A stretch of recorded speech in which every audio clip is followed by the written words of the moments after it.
Today's topic is how to win when there are multiple offers. So either you are a real estate agent or you are the buyer and you're wondering, how do I get my offer to win? I've already made offers on previous houses. We keep losing out. There's too many offers. I don't know how to get myself to win. That's today's topic. So thanks for watching. I would be honored if you would subscribe to my real estate channel. Just click below the red subscribe button. Turn on your notifications so you don't miss out on my future videos. That's today's topic, how to win with multiple offers.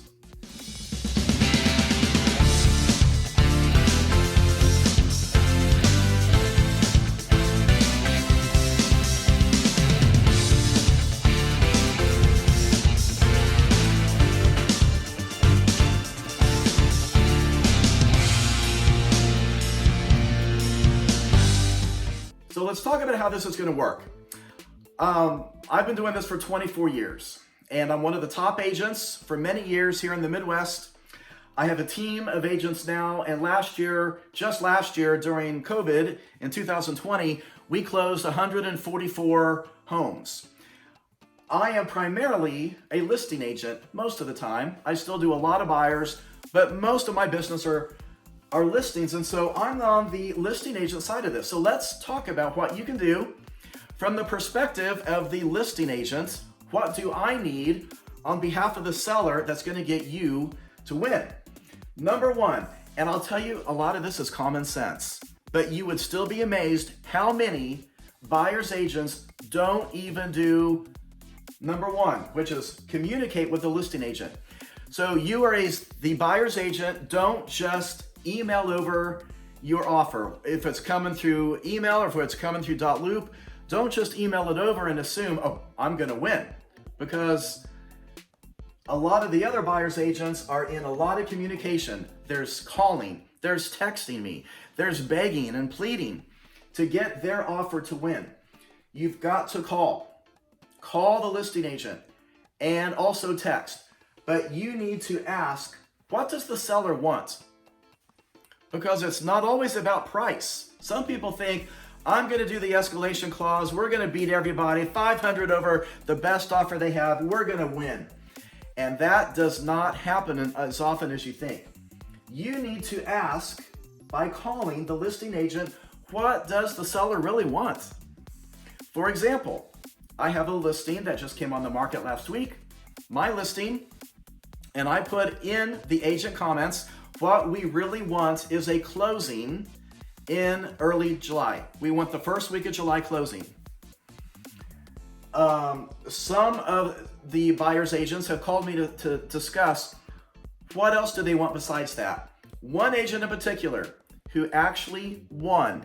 I did have multiple offers. I had a lot of offers. The lowest offer was $5,000 over asking price, and the highest was significantly higher. It came down to the top two offers. How are we going to pick?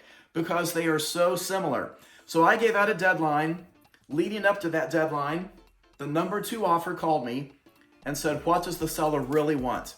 And I said, we want a first week of July closing, but my seller's building a brand new house and we don't really know when it's going to be done, and it's out of state. So they're going to pack and move.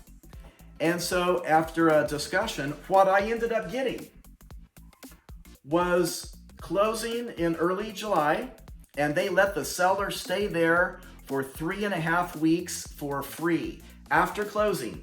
So no matter when their new construction's done, my seller has no pressure. They can pack, they can move, they've already got their money, and there's not going to be a second move, and it eliminates a lot of their stress. That was worth so much more than what the first offer it had. My seller signed that second place offer. It was not the highest in price. Ask, what does the seller want? Now, what you really need to know is the buyer's agent, when's the deadline? Are they even giving you a deadline? Because sometimes as a listing agent, I'm not even going to give a deadline. If I get an amazing offer first and it blows away what I think we're going to get, we're going to sign it quickly. We're going to lock in that buyer. So, is there a deadline? And if so, when is it? So your buyer and you can have a chat along the way after you submit an offer. Do you need to tweak it? Do you need to make your offer better? Now, stay in communication. Ask the listing agent, how many offers do you have? Try to get information out of that listing agent. So if you've already made an offer, ask, are you winning?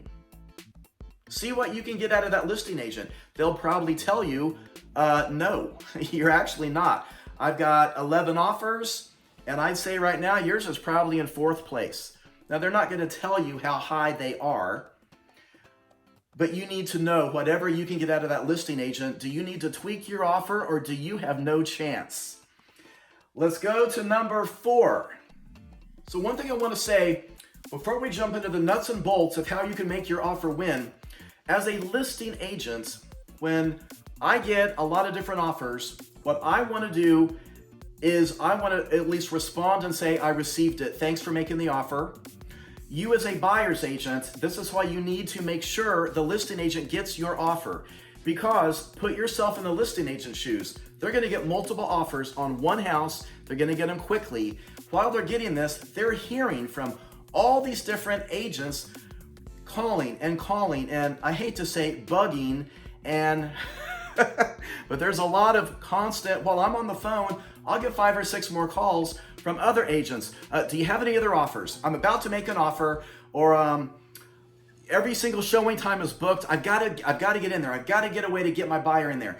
You're going to get all kinds of calls while you're getting offers. So as a listing agent, all of you guys watching, try to submit back a response and say, received your offer. You as the buyer's agent, you need to make sure the listing agent got it. So text them, make sure you hear back, yes, they got your offer. For example, a few months ago, in the summer of 2020, I had multiple offers on a house. Some agents called me, made sure they're sending an offer, make sure I get it. One agent in particular just emailed it over, never contacted me, never texted me, never asked me questions. I never got the offer. After we closed, or after we went into contract, she called me the next day and say, what do they think about our offer? And I went through all my notes. I'm like, I never got an offer from you. In fact, I never heard from you. Who are you? Come to find out, she had a typo in my email address. She sent it off into space. I never received it. She didn't actually send it to me. We didn't know that. But had she called me, I would have realized, no, I don't have an offer from you. She would have checked and realized she typed in a mistake. That's why it's so important to check in with the listing agent. Be in communication. Now, these are things that you as the buyer, with your buyer's agent, with your realtor, you need to be doing as much of this as you can, because you are competing to win. So let's talk about this list. Number 4, who is your lender? I would really strongly recommend you use a local lender who has a relationship with you or with your realtor, because a couple things you can do. Here's what I do as a buyer's agent.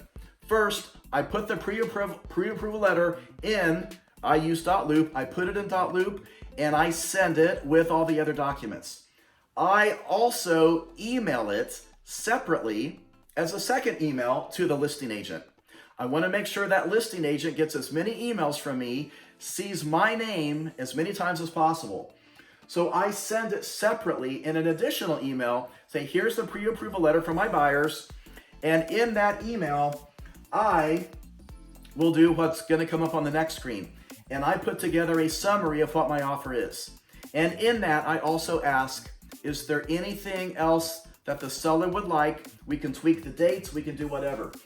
I'm doing this after I've already made contact with the listing agent. You need a good lender, you need a local lender. Don't use, in my opinion, don't use a national lender, because when you've got a listing agent looking at 15 offers, what's going to carry more weight with them is a lender they've heard of, a lender they're familiar with a good reputation.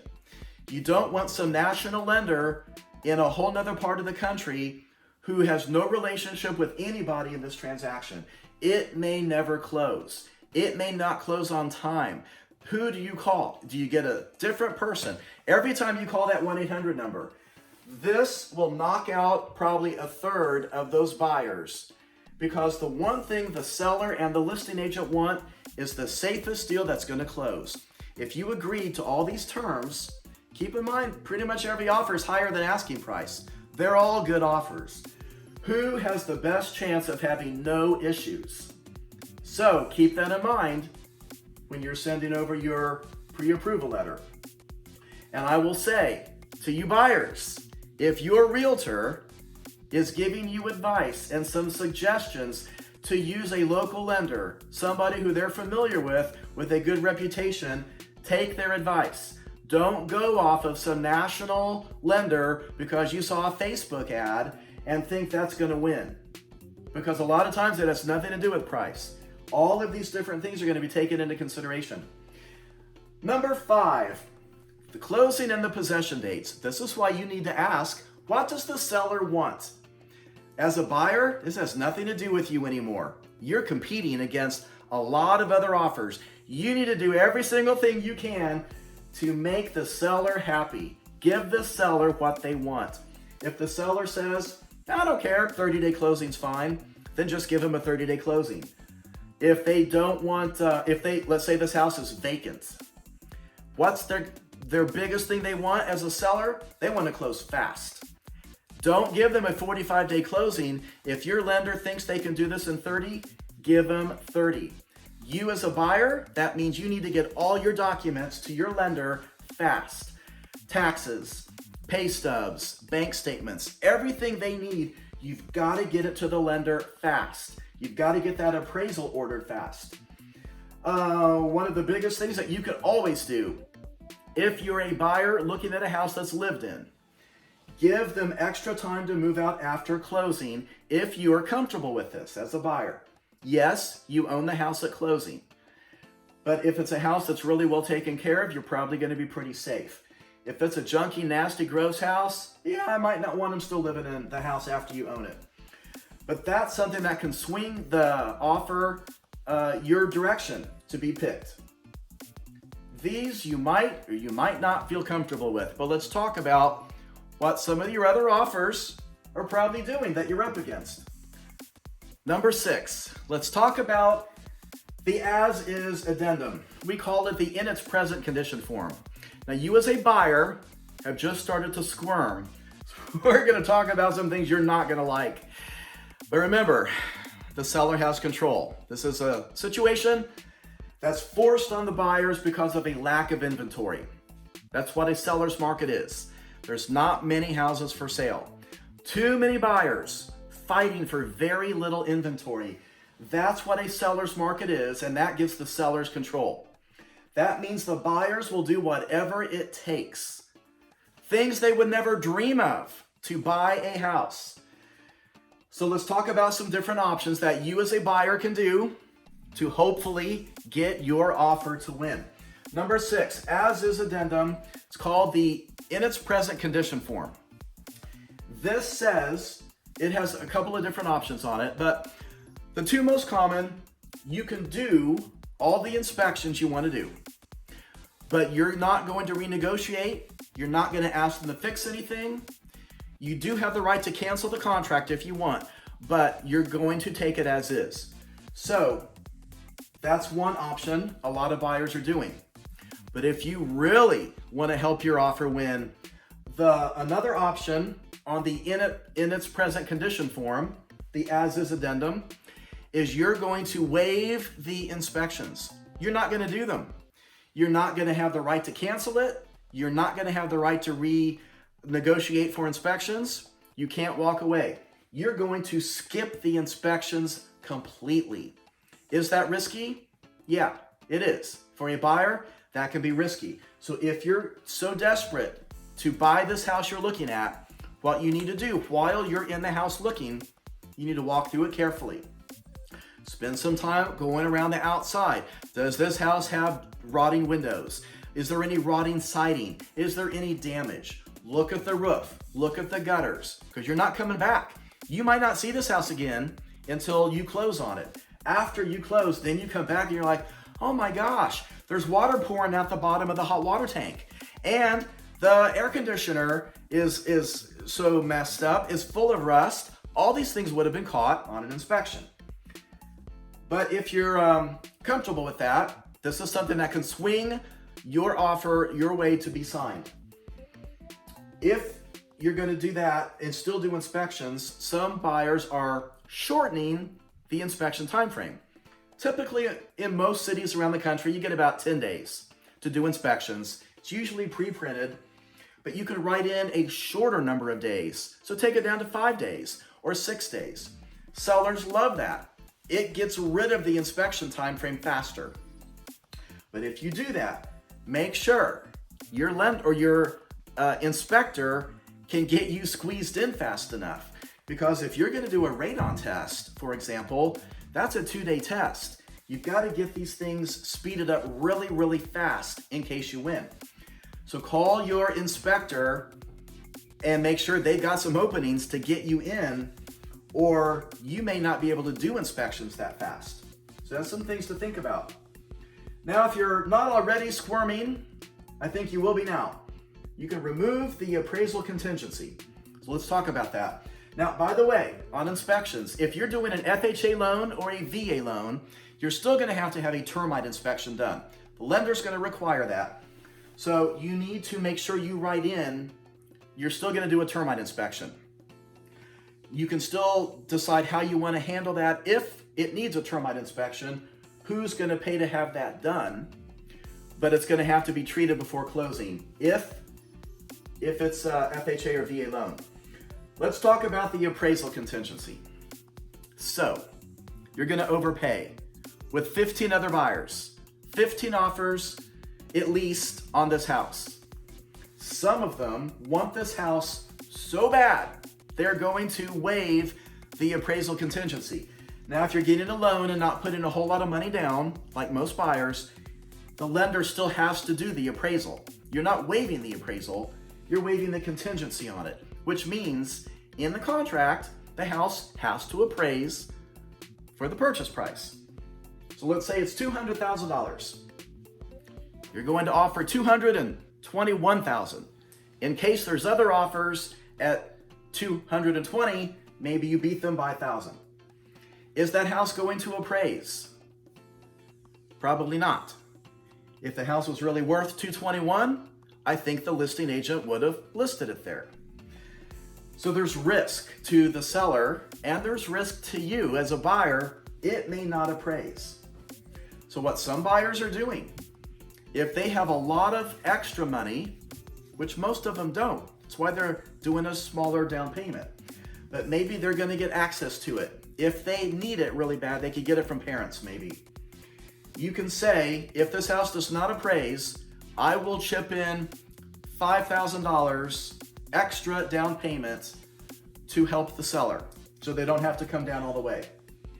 Or if you're just loaded, you can just waive the contingency. If it comes in low, I will make up the difference no matter where that appraisal comes in. Now that's risky to you, but you're paying it anyway. So it's not that risky. You're already agreeing to pay it. The question is, will it appraise? If you can swing it with money and you're comfortable with that, that's a really good one that could beat some of those other offers. Now, if you're not squirming yet, now you really will be. There's an escalation clause. I don't like this. Brokers don't like this. Nobody likes this form, but this is called playing the game. And you can do an escalation clause, which means it's another document. And it says in writing that you as a buyer will agree to pay so much money more than the highest offer they have. And if you're smart, you'll put a cap on that. So let's say this house is $200,000. You'll agree to pay up to $500 more than the next highest offer, up to $230,000. Now I get these constantly because I'm a listing agent so much of the time. I don't like this form. This is an emotional document. Does the buyer want to do this? No. Do they want to be forced to go up to 230? No. If they were okay with that, they would offer 230. But it's a game. They're trying to beat the highest offer out there. But I want to tell you this. The highest offer does not always win. There are other things in here that can make a little lower priced offer still win. You might get somebody who's doing an escalation clause, but they're not going to chip in the extra cash to make up the difference on that contingency. If they can't do that, then what's the point in taking this extremely high offer? It doesn't matter. The price is going to end up coming down probably because it won't appraise. So the only really option is the seller comes down on the price sum. The seller's typically totally fine doing that. Remember, this house was only listed for 200. They would probably have been fine to get 200. So this is a document that the other reason I don't like this, sometimes we will take that and then the buyer does inspections and then they cancel the contract because they didn't want to be forced into going so high on that price, but we did. We locked them in. Part of that, I do have to send the contract over of the highest one I have so they know what they're being forced to beat out. The escalation clause will say that in the papers. But sometimes the buyer gets to sleep on it then for a few days after closing and they realize, oh my gosh, what have we done? We're paying $230,000 on a house that's listed for $200. Why? Now we regret it. We went out. And so sometimes this looks good in the beginning, but it ends up backfiring on the seller. But if you're looking at taking this, you need to be, as the listing agent now, you need to be in good communication with that buyer's agent. Are they for real? I mean, seriously, are they really going to pay that? Are they really going to close? What happens when we get into this a little bit? Have they canceled out on any other offers? Trying to buy other houses doing that? You need to figure out anything you can about that buyer before you take your seller into this situation. Because this offer might have only offered 210 and you're about to raise them 20,000 higher, that buyer's not going to be happy. I'll just tell you that. Especially if they're beating out somebody who wanted it worse that was really offering 220. Something else you can do, which almost everybody's doing, you as a buyer need to do this, write a letter to the seller with your offer. Now here's what's funny about this. Some of you buyers have been missing out on numerous houses. You're making offers, you're not winning. And so now you're so frustrated and so sick and tired of making, oh, it's another offer. We got to make another offer. We're probably not going to get this one either. But you're going to come in strong, and so you write a letter. But now you're to the point, it's a generic letter. It's going to backfire. I've had people submit to me a letter that was really written for the previous house they just made an offer on. They forgot to edit their letter. And I get this letter that clearly has nothing to do with my listing. And I'm like, and I tell my seller, you're going to love this one. They wrote this letter for one of the previous houses. Look at the letter you're about to send over, but it still needs to be personal to the house you're buying, or don't send it. Talk about the reasons you want to buy their house.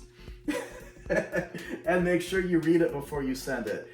Please don't send that with a lot of typos. Make it look like you really put some time into it. All right, let's go to the next ones. I've only got 3 points left. Before we do these, please subscribe to my channel. I would love it. I would be honored if you would subscribe. And please turn on the little notifications bell next to it so you get notified of upcoming videos. Let's talk about these last 3 things. Number 10 is something I think you should do. But I want to talk about this first with some detail. If you want to set yourself apart, put more earnest money down. If you're doing a bigger down payment, you've got the money. So make yourself look more serious, because remember, you're competing against other offers. There's only going to be one winner. There's going to be a whole bunch of really mad, frustrated buyers who wished if they could go back, what could they have done differently? What could they have done that would have made their offer get picked. Because a lot of times it's not just price. So in this case, what the seller wants is somebody who's going to close. They want easy, they don't want drama, they just want it to close. They want it to be the best offer. Of all the 15 offers they're looking at, which one do they pick? Because they don't really know. They're just offers. This is one of the things that can set you apart. Put more earnest money down and then make it non-refundable. There's two ways to make it non-refundable. Depends on if you're doing inspections or not. If you want to, you can make it non-refundable after inspections are completed, which is going to happen pretty quick. So if you do inspections, you don't renegotiate, or you do renegotiate, whatever, once the inspections are done, your earnest money is non-refundable, period. So if you have a loan problem 2 days before closing, you are not getting your earnest money back. Now this overrides what's in the contract. The contract says if you have a loan problem, something that's out of your control, you should be entitled to your earnest money. Now it still has to be agreed on between buyer and seller, has to be released from the title company. You would be saying, I am giving you my earnest money if I don't close for any reason at all. So if you're going to do this, call your lender first. Ask where they are in the process. This is why it's nice to have a local lender, somebody you have a cell phone number for. You can contact them. You're probably going to need to contact them at night when you're writing this up. The really good lenders who are local, they would be glad to talk with you late at night and make sure you know where you are. You know, maybe you've already given your taxes and your bank statements and they reviewed it all. You are not just pre-qualified, you are pre-approved. Possibly if you've made offers on other houses, your lender could be farther along because you've already been at this for a few weeks. But if I was going to put my money down non-refundable to buy a house, I would make sure I don't get any bad surprise from my lender. And I will just tell you, I've been dealing with this 24 years. I've personally sold hundreds of houses.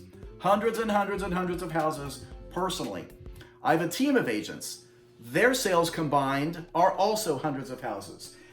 And the one thing all of us will tell you is that all lenders are not created equal. They're different. There are really good lenders. There are great lenders.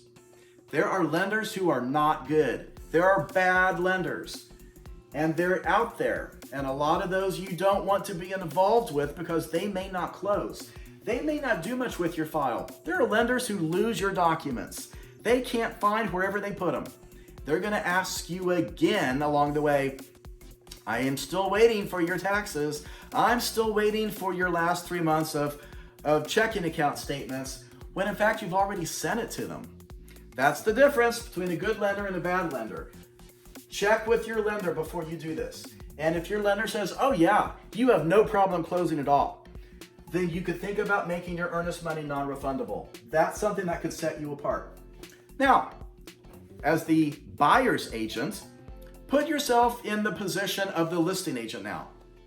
So let's say I'm the listing agent and I have 15 offers and it's exciting, it's stressful, it's overwhelming. I have to pull up each offer and I'm taking notes. How much is it? How much are they putting down? Because that can be a big thing. If you've got a buyer who's doing 50% down, there's a chance there may not be an appraisal at all. Lender may not require it. If the buyer's put in a huge down payment, you need to know this as the listing agent. Make notes of all this. Is that buyer asking for the seller to pay any of their closing costs? Are they asking for a warranty? How much are these things? What's the closing date? And is the buyer going to give a longer possession date? Let the seller stay there longer. All these things add up to create which offer's better than the others. And so things like this, you need to make sure you tell the listing agent and do a summary sheet. Send them an email and say, this is our offer. Here's the price. We're asking for this. We're asking for this. We're asking for this. We want the refrigerator to stay and we want that swing set in the backyard to be gone. We want it removed. This is our closing date. This is our possession date. If the seller wants a different date, the buyer will give them any date they want. Doesn't matter. They're coming from an apartment. They'll do whatever the seller wants. Put that in your summary sheet. It just helps the listing agent. With that said, when you send your subject, your email, in your subject line, don't just put offer 123 Main Street. They're getting 14 other emails that look just like that. I put offer from Jonathan Goforth. Here's my buyer's name. I put the address. They know the address. That listing agent probably is only working on this one house that night. So you don't have to, do something though that's going to set it apart, like with your name, with your buyer's names. So it's really easy for that listing agent to come back to your offer. Because at this point, the listing agent just has a lot of sheets of paper all over their desk with all these different details. They're not writing down buyers' names. They're probably writing down the listing agent's names because that's who they got to contact back. That's how you do this. And now if you're in dot loop, title your dot loop. Don't just do 123 Main Street. They're going to get a whole bunch of different dot loops that say the same thing. I put my buyer's names. In parentheses, I'll put Jonathan's loop. So I can tell it apart from if I get a response back from a different dot loop from the listing agent. I hope this helps. I hope you win. I hope you get under contract quickly on the most awesome house you've been waiting for. Please subscribe to my channel and happy house hunting.